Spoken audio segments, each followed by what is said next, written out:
This is a lecture from Open Tuition. To benefit from the lecture, you should download the free lecture notes from opentuition.com. So we should know what the definition of an asset, liability, equity, income and expense. Do you? You sure?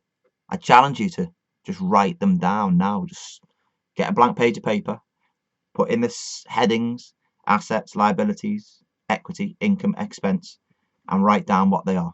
Go on, try it now. See how you get on. Stop the video, do it, and then come back and see how you get on. Okay, stop it now. Now, hopefully, you've started it again. Some of you are looking at me going, Chris, why would I want to write them down? Well, if you don't write them down, you're not going to learn them. And by being active in your learning, you will be able to go through there and better memorize the definitions and therefore better able to apply them. Yeah, so if you didn't write them down, shame on you.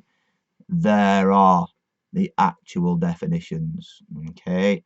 I think the equity, income, expense are reasonably straightforward. It's the asset and liability definitions that are a little bit challenging.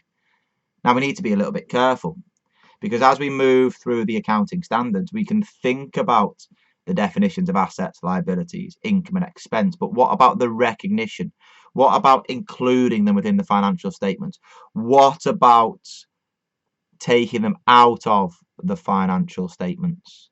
We have to make sure that, yes, even though it meets the definition of an asset, it is allowed to be recognized. It is allowed to be shown within those financial statements. So we have within the framework the baseline benchmark definitions for recognizing assets, liabilities, and also de-recognizing the assets and liabilities. Again, the recognition criteria is different from what we had previously. So now it says that the recognition criteria is about including it in the financial statements. That makes sense, doesn't it? Surely that's what recognizing is something all about. But there we go.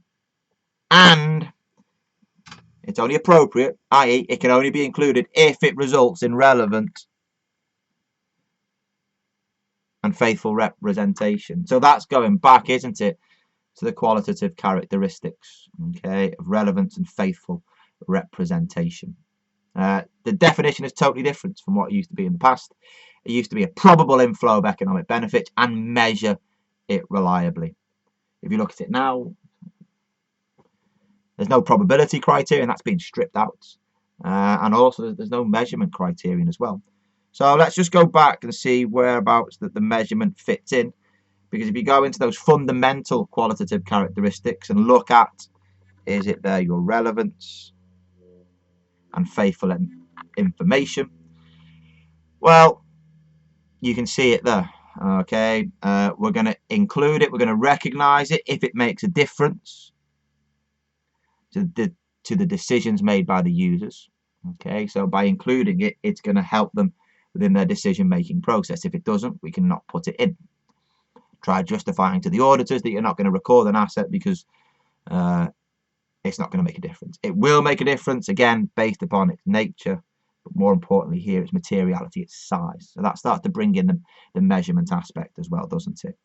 And if you think about your faithful information, your faithful representation, it's complete, neutral, free from error, all that shenanigans, but what about measurement uncertainty? That impacts the level of faithful representation, doesn't it?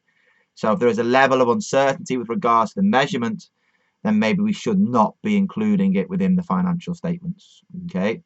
Again, you can look at things and say, well, there is always going to be some uncertainty with regards to measurement, but that's whereby now the framework has said, well, look, these are the measurement bases that we have, and therefore that reduces the amount of measurement uncertainty. So you should be able to measure a significant portion of your assets, your liabilities, okay, because you have measurement criteria. Derecognition, not very exciting at all, really. You remove it basically when there's been a loss of control, which if you tie back to the definitions of your asset, one of the definitions is that we had control. So if you no longer have control, derecognize the asset. Makes sense, doesn't it? So if you've sold your item of PPE, boom, it's gone. You don't control it anymore because you've sold it to somebody else. And then with your liability, You derecognise it when there's no obligation. Well, again, that comes back there, isn't it? The definition of the liability is that you need a present obligation. Well, if you've paid off the liability, there is no obligation anymore because you no longer owe anybody the money. There is no obligation, so therefore derecognise the liability. That's it. There's the definitions, and that was the application.